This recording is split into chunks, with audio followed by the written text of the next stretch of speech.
اعوذ باللہ من الشیطان الرجیم بسم اللہ الرحمن الرحیم یا ایھا الذین آمنوا لا تقولوا راعنا وقولوا انظرنا واسمعوا وللکافرین عذاب علیم۔ یہ پہلی مرتبہ یا ایھا الذین آمنوا کا لفظ یہاں پہ آیا ہے۔ پورے قرآن مجید کے اندر 88 مرتبہ اللہ تبارک و تعالی نے یا ایھا الذین آمنوا فرمایا ہے۔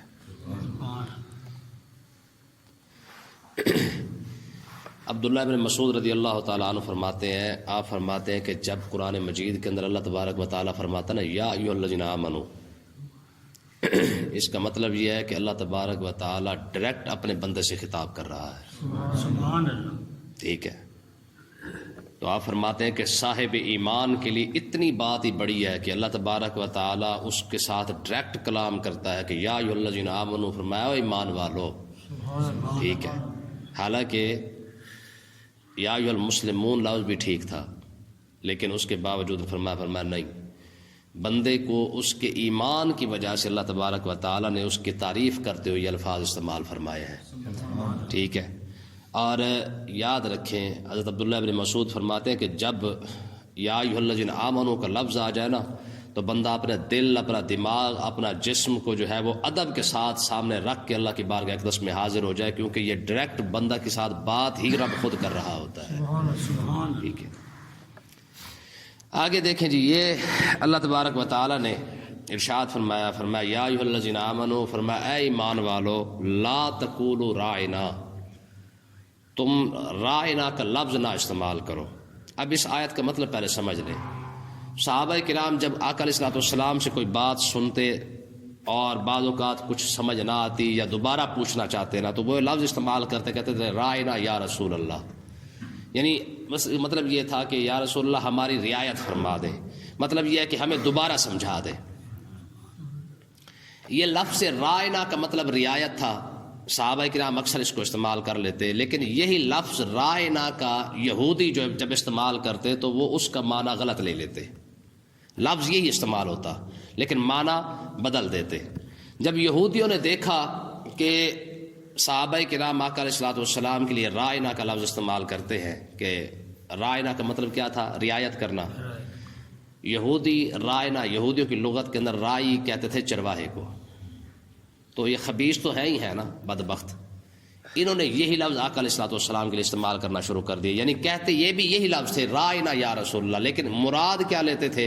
ہمارا چرواہا۔ لفظ ایک ہے لیکن معنی، کیونکہ صحابہ کرام معنی لے رہے تھے رعایت کا اور یہودی معنی لے رہے تھے چرواہے کا، تو اللہ تبارک و تعالیٰ نے ارشاد فرمایا لا تقولوا رائنا، فرمایا خبردار آج کے بعد رائنا کا لفظ استعمال ہی نہیں کرنا۔ سعد بن معاذ رضی اللہ تعالیٰ عنہ نے جب یہ لفظ سنا نا کہ یہودی یہی کہتے ہیں رائنا یا رسول اللہ، تو سعد بن معاذ نے تلوار کھینچی اور آپ نے فرمایا خبردار آج کے بعد کسی یہودی خبیث نے یہ لفظ استعمال کیا تو میں اس کی گردن اتار کے رکھ دوں گا۔ ٹھیک ہے، تو انہوں نے کہا جی پھر ہمارے اوپر تو آپ چڑھ دوڑے ہیں، لیکن صحابہ کرام بھی تو یہی لفظ استعمال کرتے ہیں۔ تو آپ جب آقا علیہ السلام کی بارگاہ اقدس میں حاضر ہوئے کہ یا رسول اللہ صحابہ کرام یہ لفظ استعمال کرتے ہیں، اگرچہ مراد ان کی رعایت ہے لیکن اس لفظ کا فائدہ یہودی اٹھا رہے ہیں، تو اسی وقت اللہ تبارک و تعالیٰ نے ارشاد فرمایا لا تقولوا رائنا، فرمایا ایمان والو جب بھی آقا علیہ السلام کی بارگاہ اقدس میں حاضر ہو رائنا کا لفظ نہیں استعمال کرنا۔ ہاں کوئی بات پوچھنی ہو تو پھر کیسے عرض کرنا ہے؟ تم یہ کہنا قولوا انظرنا، تم یہ کہنا کہ یا رسول اللہ ہم پر نظر کرم فرمائیے۔ کتنا پیارا لفظ ہے یار، ہے بارگاہ مصطفیٰ کے آداب خود خدا سکھاتا ہے کہ تم نے بارگاہ مصطفیٰ میں بولنا کیسے ہے، میرے نبی کی بارگاہ اقدس میں تم نے بات کیسے کرنی ہے، طریقہ کار کیا ہونا چاہیے۔ دربار نبی کریم کا ہے اور آداب میرا رب سکھا رہا ہے۔ ٹھیک ہے نا جی، حدیث پاک کے اندر آتا ہے کہ جناب جبریل علیہ السلام جب آقا علیہ السلام کی بارگاہ اقدس میں حاضر ہوتے نا تو ان کا حال کیا تھا؟ فاسند رکبتہ الی رکبتہ ووضع کفہ الی فخذہ، ایسے بیٹھے ہوتے تھے جیسے استاد کے سامنے شاگرد بیٹھا ہوتا ہے۔ امام نووی کہتے ہیں جالس جبریل کہیۃ المتعلم، جبریل علیہ السلام جب بھی آقا علیہ السلام کی بارگاہ اقدس میں حاضر ہوتے وہ ایسے ہوتے ہیں جیسے استاد کے سامنے شاگرد جا رہا ہوتا ہے۔ سمجھے کہ نہیں ہے؟ تو اللہ تبارک و تعالیٰ نے ارشاد فرمایا آج کے بعد رائنا نہیں کہنا بلکہ کیا کہنا ہے؟ انظرنا یا رسول اللہ، حضور ہم پر نظر کرم فرمائیے۔ اچھا اگلی ساتھ بات بھی کر دی، فرمایا واسمعوا، فرمایا پہلے ہی تم غور سے سن لیا کرو تاکہ تمہیں دوبارہ یہ کہنے کی ضرورت ہی نہ پڑے۔ صحابہ کرام کو کیسا ادب سکھایا جا رہا ہے، اور سکھانے والی ذات رب کی ہے کہ تم غور سے پہلے کیوں نہیں سن لیتے. تم پہلے اگر غور سے سن لو تمہیں دوبارہ یہ لفظ کہنے کی ضرورت ہی نہ پڑے. تمہارے اس لفظ کی وجہ سے یہودی و خبیثوں نے جو ہے فائدہ اٹھایا ہے. اور آگے اللہ تبارک و تعالیٰ نے ارشاد فرمایا وللکافرین عذاب علیم. فرمایا جو بھی میری نبی کی بارگاہ میں بے ادبی کا لفظ بولے بندہ کافر بھی ہے, اس کے لیے دردناک عذاب بھی ہے. آپ خود سوچیں, لفظ بھی ٹھیک تھا, صرف مراد غلط لی ہے. رب نے فرمایا بندہ کافر ہو گیا, ٹھیک ہے, اور صرف کافر نہیں ہوا, عذاب علیم, اس کے لیے پھر دردناک عذاب بھی ہے. اس کا مطلب یہ کہ گستاخ رسول کے لیے جو نرم لہجہ وہ کسی صورت میں قابل برداشت نہیں ہے. یہ میرے رب کا انداز ہے. تھوڑا سا یہودیوں نے صرف معنی کے لفظ ٹھیک تھا لیکن معنی کی مراد جو ہے وہ تھوڑی سی بدلی ہے. اللہ تبارک و تعالیٰ نے فرمایا کہ تم کافر بھی ہو گئے, تمہارے لیے دردناک عذاب بھی تیار ہو گیا ہے. بات سمجھ آئی کہ نہیں آئی ہے؟ اگلی جو آیت آ رہی ہے ذرا اس کو غور سے اور دل اور دماغ کے کان کھول کر سن لیں ذرا. اللہ تبارک و تعالیٰ نے ارشاد فرمایا ما یود الذین کفروا من اہل الکتاب ولا المشرکین. فرمایا وہ جو کافر اور جو مشرکین ہیں وہ کبھی بھی یہ نہیں چاہتے کیا ان ینزل علیکم من خیر من ربکم, کہ وہ تمہارے اوپر تمہارے رب کی طرف سے کوئی بھلائی نازل ہو. نہ کافر کو پسند ہے نہ مشرک کو پسند ہے, جن کے پیچھے پوری امت مری جا رہی ہے. مجھے بتائیں یار اس سے بڑی کوئی خیر خواہی ہو سکتی ہے؟ رب فرما رہا ہے, فرمایا تم جن کے پیچھے لگے ہوئے ہو نا, جو تمہارے آئیڈیل اور رول ماڈل بنے ہوئے ہیں, یہ ان کا حال ہے. فرمایا ان ینزل علیکم من خیر من ربکم, تمہارے رب کی طرف سے تمہیں کوئی بھلائی ملے انہیں اچھا نہیں لگتا. یہودی کو کبھی پسند نہیں ہے کہ مسلمان ترقی کر جائے, عیسائی کو کبھی پسند نہیں ہے کہ مسلمان ترقی کر جائے. یہ رب کہہ رہا ہے کہ تمہارے رب کی طرف سے تمہیں قرآن ملا, یہودیوں کو اچھا نہیں لگا. تمہارے رب کی طرف سے تمہیں نبی آخر الزمان ملا, یہودیوں کو اچھا نہیں لگا. نہ یہودیوں کو اچھا لگا نہ عیسائیوں کو اچھا لگا. یہودی تو تمنا کرتے آ رہے تھے کہ مالک اتنے نبی ہمارے پاس بھیجے تو ظاہر ہے آخری نبی بھی ہمارے پاس ہی آنا چاہیے. ٹھیک ہے, تو اب اندازہ کریں تو اللہ تبارک و تعالیٰ نے کتنا واضح اور کھول کے بیان کر دیا ہے. میں تمہیں کوئی اچھی بات ملے, ایک قرآن مجید کی ایک دوسری فرمایا ان تصبک حسنۃ تسؤہم وان تصبک مصیبۃ ان تصبک سیئۃ یفرحوا بها. میں تمہیں تکلیف پہنچے وہ خوش ہوتے ہیں. ان تصبک حسنۃ تسؤہم, اگر تمہیں کوئی اچھائی ملے, تمہیں کوئی ترقی کر جاؤ, تمہیں کوئی انعام مل جائے, تسؤہم, ان کو بڑا برا لگتا ہے. وَإِن تُصِبْكَ سَيِّئَةٌ يَفْرَحُوا بِهَا, میں جیسے تمہیں کوئی تکلیف ہوتی ہے آپس میں بیٹھ کے خوش ہوتے ہیں, کہتے ہیں ہون دیکھا مسلمانوں نے کی ہوا ہے. کیا ہو جی یار, اتنی قرآن کی کھول کھول کے واضح آیتیں ہوں اور مسلمان آج بھی کہیں نہیں جی وہ بہت اچھے ہیں. اس کا مطلب یہ کہ ہم نے کبھی قرآن کو کھول کے پڑھا جو نہیں ہے. اس سے بڑی کوئی بات ہو سکتی ہے؟ بدر کے اندر جیسے ہی مسلمانوں کو فتح ہوئی, ٹھیک ہے, حالانکہ مقابلہ تو کفار مکہ کے ساتھ تھا, لیکن یہودی کالے لاکھ پیلے لال ہو گئے. اس نے کہا یہ ہمارے ساتھ کیا بنا, ہم نے تو سمجھا تھا کہ مکہ والے غالب آ جائیں گے. منہ کالے ہو گئے ان کتوں کے. ہم تو کچھ اور سوچ کے بیٹھتے, یہ کیسے ہو سکتا ہے ابو جہل بھی مارا جائے. جب آقا علیہ الصلوۃ والسلام نے اپنا قاصد بھیجا نا مدینے کے اندر, جاؤ خوشخبری سنا دو ابو جہل مارا گیا ہے. مکہ کے مدینہ طیبہ کے منافق اور یہودی اس بات پر یقین ہی نہیں کرتے تھے کہ یہ کیسے ہو سکتا ہے کہ ابو جہل جیسا بندہ مارا جائے. ٹھیک ہے, عتبہ شیبہ ولید جیسے بندے مارے جائیں, اس بات کو ماننے کے لیے تیار نہیں تھے. جیسے خبر سنی گھر کے اندر بڑھ گئے, نہیں یہ نہیں ہو سکتا اتنا بڑا سردار مارا جائے. تو اللہ تبارک و تعالیٰ نے ارشاد فرمایا. اب دیکھیں نا, ایک آیت تو وہ ہوگی, ایک قرآن مجید کی 4 پارے کے اندر ایک اور آیت فرمایا ہاں انتم اولئک تحبونہم لا یحبونکم. فرمایا تم ان سے محبت کرتے ہو, وہ تم سے محبت نہیں کرتے. اب پیچھے کچھ رہ گیا؟ یہ کالجی اور یونیورسٹی والے یہ لکھوائیں نا اپنے گیٹوں کے اوپر, یہ بات لکھوائیں گے, مر جائیں گے نہیں لکھوائیں گے. جن کی تعلیم پڑھا کے انہوں نے اپنا بیڑا غرق کیا, اپنی نسل کا بیڑا غرق کیا ہے, کبھی قرآن کی یہ آیت پڑھ کے سنائیں گے؟ یہ واضح قرآن کی آیت فرمایا ہاں انتم اولئک تحبونہم لا یحبونکم. فرمایا تم ان سے پیار کرتے ہو, لا یحبونکم, وہ تم سے پیار نہیں کرتے. پاکستان مر بھی جائے امریکہ کی خاطر, برطانیہ کی خاطر, اسرائیل کی خاطر, جتنے مرضی یہ اپنی بھیجتے رہے, گروہ جا کے بھیجتے رہے, اپنے جماعتیں بھیجتے رہے, اپنے جناب والا یہ سارا گورنمنٹ کے سارے وفد بھی جاتے رہے, ترلے کر کر کے واپس آ جاتے ہیں, لیکن آج تک نہ امریکہ ان پر راضی ہوا نہ اسرائیل ان پر راضی ہوئے. اسرائیل پہ تو بڑے کوششیں کر چکے ہیں پاکستان کے اندر جائے ان کو مان لیا جائے.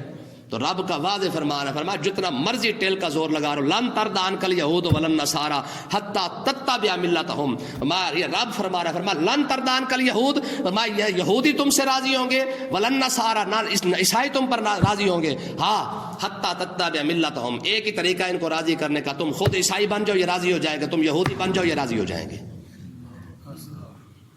ہونا ایک قرآن، یہ سارا قرآن ہے۔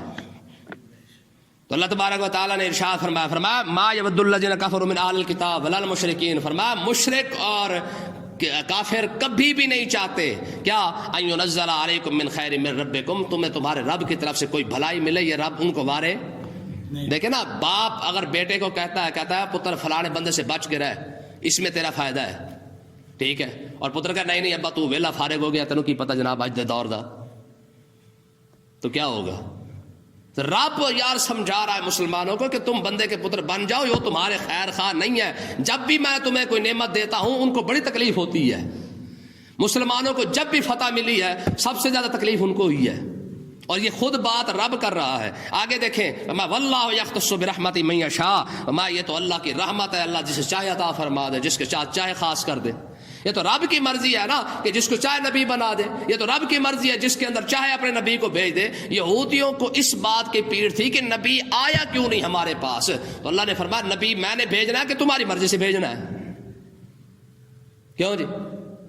تو ان خبیثوں کی یہ فطرت تھی کہ ہاں جی پھر ہماری مرضی سے کیوں نہیں آیا، ٹھیک ہے، ہماری قوم کا بھی یہ حال ہے، ہاں جی ہماری طبیعت کے مطابق مسئلہ کیوں نہیں ہے، ٹھیک ہے نا جی، پھر ہمارے فائدے کا مسئلہ کیوں نہیں ہے۔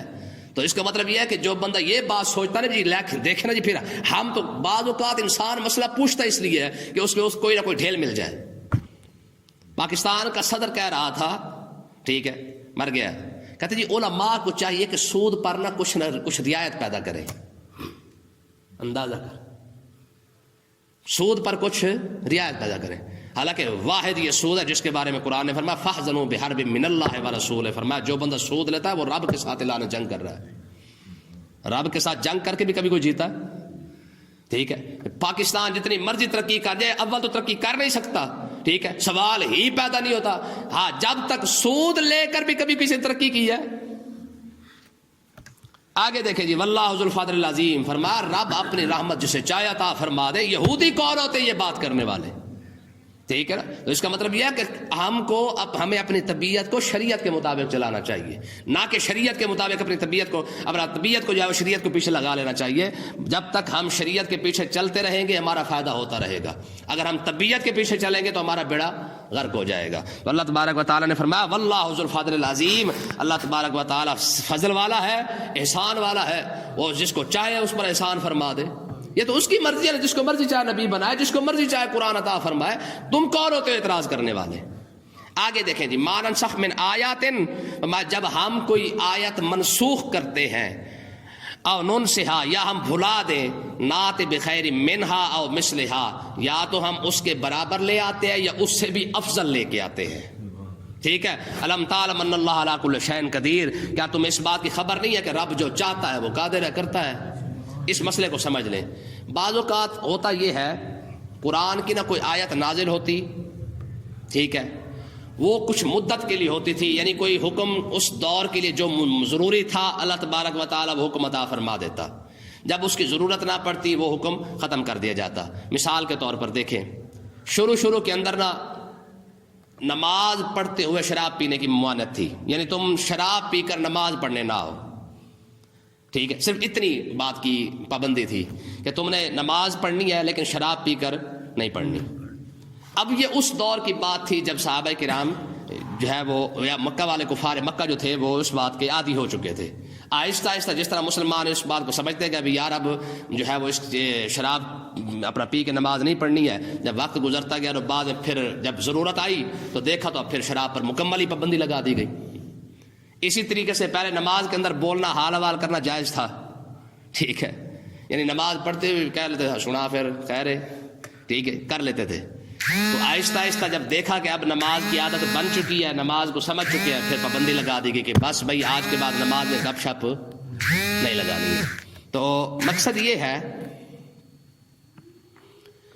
کہ کوئی آیت پہلے نازل ہوتی، وہ کسی مدت کے لیے ہوتی تھی، کسی ٹائم کے لیے ہوتی تھی. جب وہ وقت گزر جاتا پھر اس کے بعد جو ہے وہ پھر جب اگلا حکم پھر آ جاتا تو اللہ تبارک و تعالیٰ نے ارشاد فرمایا کہ ہم جو یہ آیتیں نازل کرتے ہیں یا کسی مصلحت کے تحت پھر ان کو اٹھا لیتے ہیں، یہ ہوتا رہا ہے.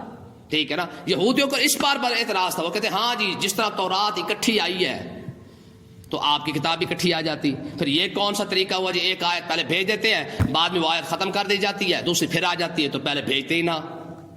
اب مجھے آپ بتائیں، ہر چیز نا ایک مصلحت کے تحت ہوتی ہے. ہم حکیم کے پاس جاتے ہیں نا، ڈاکٹر کے پاس، ڈاکٹر کو تو چھوڑے نا، ہم حکیم کے پاس جب جاتے ہیں تو وہ کیا کرتا ہے، پہلے ہمارے لیے وہ ایک دوائی کو انتخاب کرتا ہے بھی یہ پینی ہے.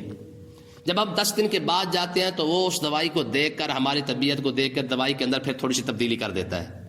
ہوتا ہے کہ نہیں ہوتا؟ اب بے وقوفی بندوں کا ہے پہلے والی ٹھیک نہیں سی کہ ہونے والی ٹھیک نہیں ہے. اب بندہ اعتراض شروع کر دے بھی یار اگر پہلے والی ٹھیک نہیں تھی تو نے تبدیل کیوں کی ہے؟ اگر اب ٹھیک ہے تو اس کا مطلب پہلے والی ٹھیک نہیں ہوگی. تو بندہ لتر ہی کھا کے واپس آئے گا. تو حکیم کہے گا بے وقوف، وہ پہلے والی جو تھی وہ اس وقت کے لیے ضرورت تھی، ٹھیک ہے، اب تیری طبیعت تھوڑی سی بدلی ہے، اب تھوڑی سی اور تبدیلی کر کے تجھے اس سے بہتر دے دی ہے.